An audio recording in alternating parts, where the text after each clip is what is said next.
Hello and welcome to Computerology academy. और आज हम लोग एक बहुत ही इम्पोर्टेंट मुद्दे पर डिस्कशन करने वाले हैं, जिसमें कि तिब्बत ऑटोनोमस रीजन गवर्नमेंट ने, जो चाइना की एक रीजन है, लेकिन ये कहा जाता है कि ये ऑटोनोमस रीजन है। कितना ऑटोनोमस है तिब्बत, ये तो दुनिया को पता है। तो यहाँ पर की गवर्नमेंट ने अभी एक प्लान डिस्क्लोज किया, एक प्लान पब्लिश किया है कि वो अभी रेल नेटवर्क को बढ़ाने वाले हैं तिब्बत में, और उसका एक जो लिम्ब है, एक जो भाग है, ये अक्साई चीन से होकर गुजरेगा, भारतीय क्षेत्र से होकर गुजरेगी ये रेल लाइन। तो इसके क्या क्या प्रभाव हैं, क्यों ऐसा चाइना करना चाह रहा है, भारत पर इसका क्या इफेक्ट आएगा, उसके सिक्योरिटी पर किस तरह से इम्पैक्ट करेगा, और भारत इसे किस तरह से काउंटर कर सकता है, ये सारी चीजें हम लोग डिस्कस करेंगे। तो वीडियो में आखिरी तक बने रहे। चलिए शुरू करते हैं।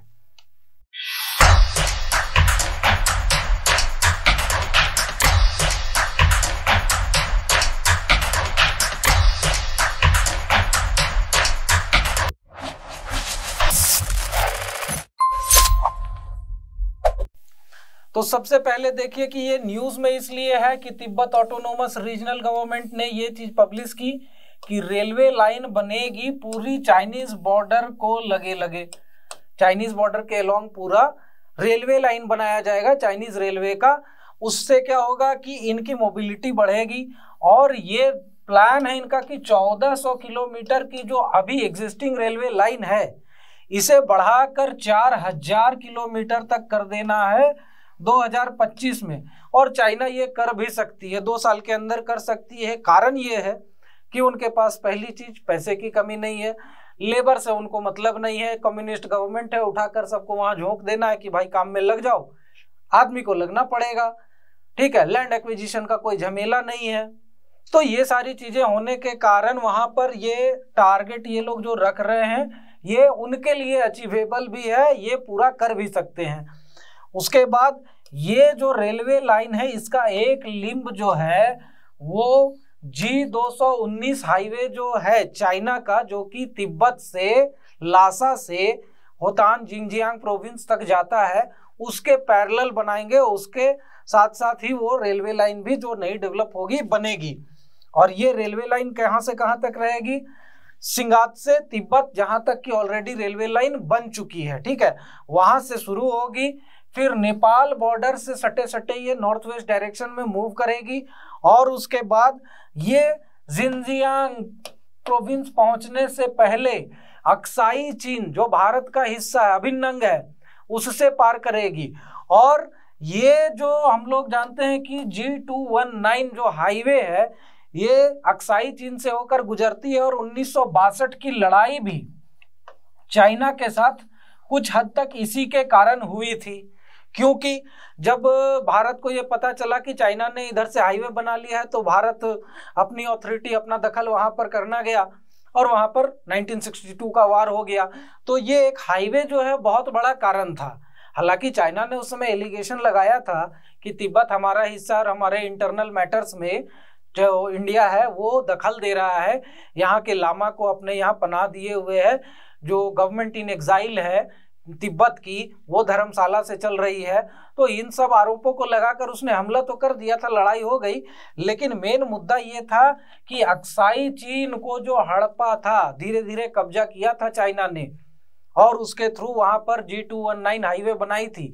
ये एक मेजर रीजन था 1962 की लड़ाई के लिए, ठीक है, जो भारत और चाइना के बीच में हुआ था। और अक्साई चीन के बाद ये होतान जिंजियांग प्रोविंस पहुंचेगी।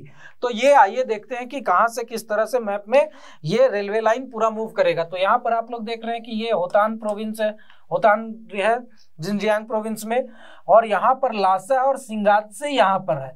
यहाँ से ये जो हाईवे आप देख रहे हैं, ये पूरा हाईवे है G219, और इसी हाईवे के पैरेलल यहाँ से अक्साई चीन से होते हुए ये लाइन पहुंचेगी होतान जिंजियांग।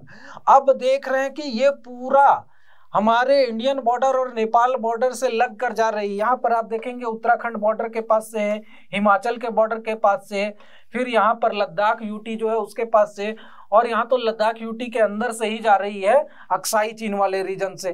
तो ये भारत के लिए एक बहुत बड़ा थ्रेट होने वाला है। और बहुत बड़े इश्यूज होने वाले हैं।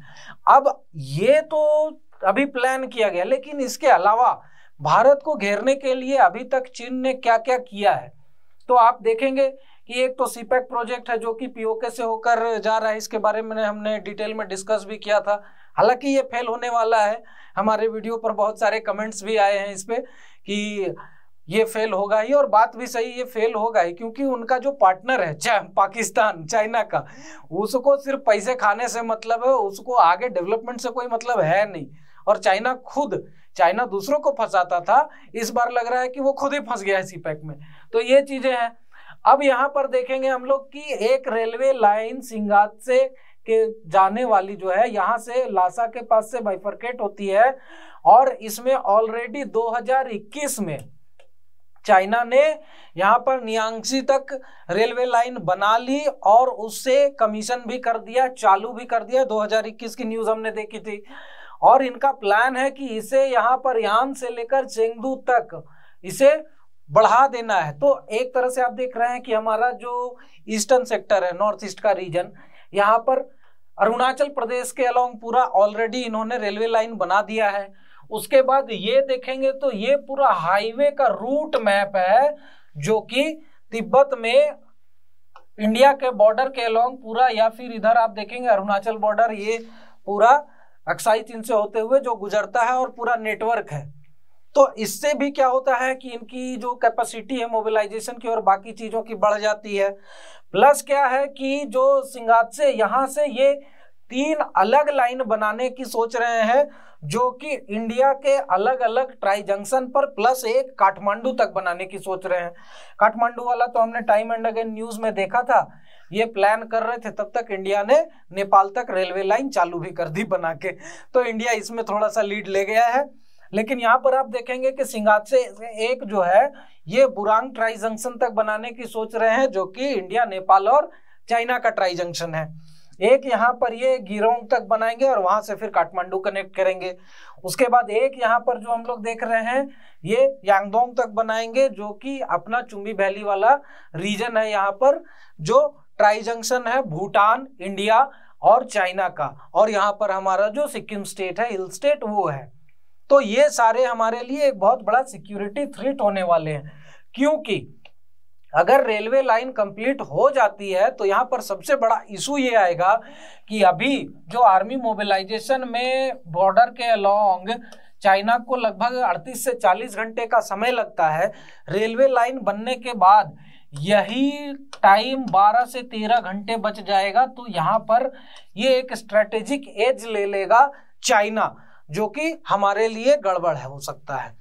तो इसमें भारत ने भी अपने इंफ्रास्ट्रक्चर डेवलप करने चालू कर दिए हैं, अच्छे खासे इन्वेस्टमेंट हो रहा है, बहुत सारे रेलवे लाइन के भी प्रोजेक्ट सैंक्शन हुए हैं, लेह तक रेलवे लाइन प्रोजेक्ट की काम चालू हो गई है।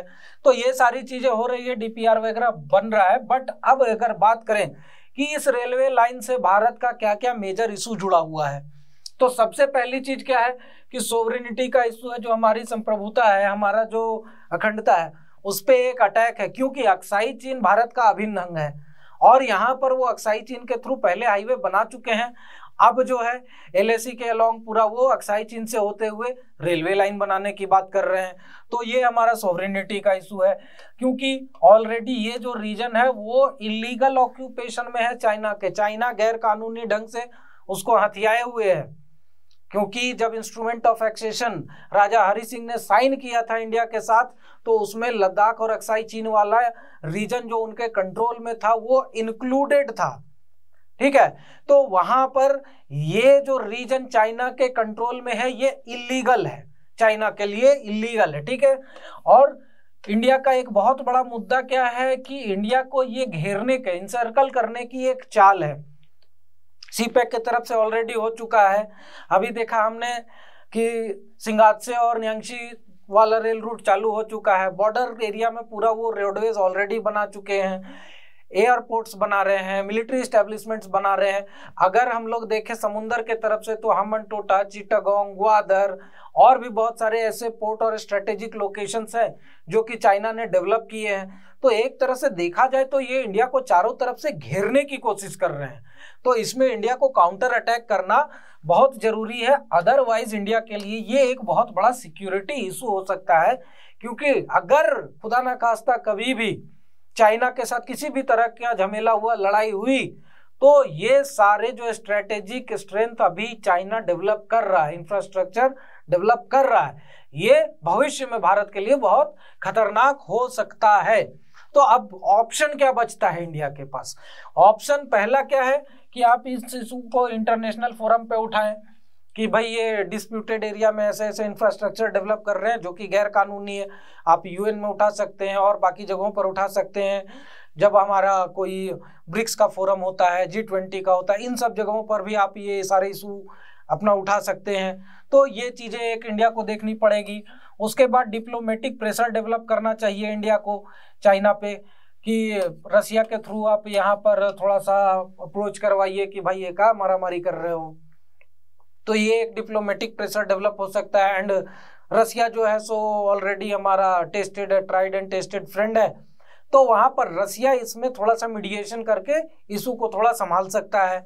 उसके बाद बाइलेटरल टॉक्स, क्योंकि कुछ हद तक आप देखेंगे तो चाइना के भी बहुत सारे इंटरेस्ट इंडिया के साथ जुड़े हुए हैं। ऐसा नहीं है कि चाइना ऐसे ही खुल्लम खुल्ला अकेले जी लेगा। अगर इकोनॉमी की बात करें तो चाइना का बहुत सारा एक्सपोर्ट जो होता है वो इंडिया को होता है, और हमेशा इंडिया जो है चाइना से ट्रेड डेफिसिट में रहता है। तो यहाँ पर इंडिया क्या कर सकता है? इंडिया यहाँ पे ट्रेड सैंक्शंस लगा सकता है कि भाई आप हमको परेशान करते रहेंगे और हम ही से पैसा कमाएंगे, हमारे को ही सामान बेचकर उससे पैसा कमाओ और उससे इंफ्रास्ट्रक्चर हमारे ही अगेंस्ट में खड़ा कर लोगे तो हम एक्सपोर्ट रोक रहे हैं।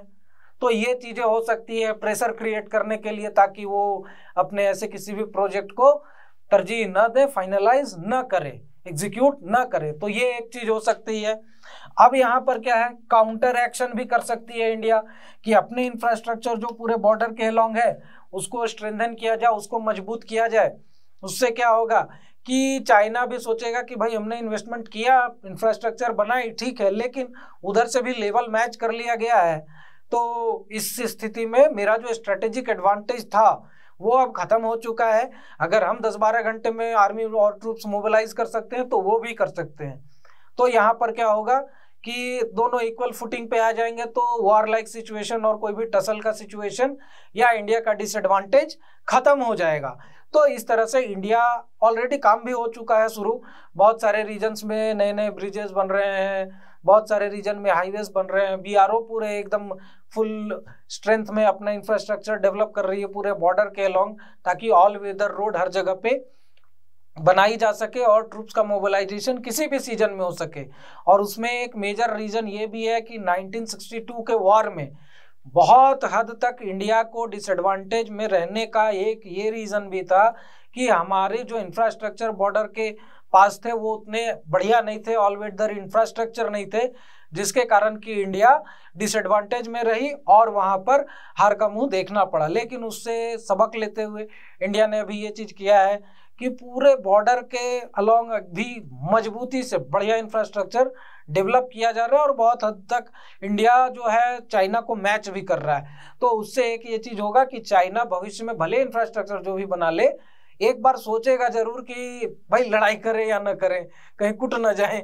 और हमने एक डाला भी था तवांग वाला, क्लैश वाला, कि कैसे धुकाई हुई थी अच्छे से। तो ये चीजें होते रहती है। तो ये एक बहुत बड़ा कंसर्न है इंडिया के लिए कि एक्साई चीन से होकर चाइना रेलवे लाइन बिल्ड करने जा रहा, और इंडिया को हर तरह से हर मुमकिन कोशिश ये चीज करनी चाहिए कि वहां से ये रेलवे लाइन न बन सके, चाहे वो डिप्लोमेटिक प्रेशर हो, चाहे वो बायलैटरल टॉक्स हो, जैसे भी हो, प्रयास तो जरूर करना चाहिए। ठीक है, तो ये हमारा यहाँ पर डिस्कशन खत्म होता है। और अगर वीडियो आप लोगों को अच्छी लगी हो और यहाँ तक आप लोगों ने देखा है तो हमारे चैनल को सब्सक्राइब करें और बेल आइकन भी दबा दें। और हमें आप हमारे फेसबुक और इंस्टाग्राम हैंडल पे भी फॉलो कर सकते हैं। हमारी वेबसाइट पर बहुत सारे कोर्सेज चल रहे हैं, free current affairs material available है, बजट की एनालिसिस अवेलेबल है, इकोनॉमिक सर्वे की एनालिसिस अवेलेबल है। तो उन सारी चीज़ों को पाने के लिए आप हमारे वेबसाइट को विजिट कर सकते हैं, और हमारे ऐप को भी आप गूगल प्ले स्टोर से डाउनलोड कर सकते हैं। वहाँ पर भी आपको बहुत सारे इंफॉर्मेटिव चीज़ें मिलेगी। इनफैक्ट जो भी वेबसाइट पे अवेलेबल है वो ऐप पे भी अवेलेबल है। ठीक है, तो यहाँ पर हम लोग अपने चर्चा को विराम देते हैं। धन्यवाद।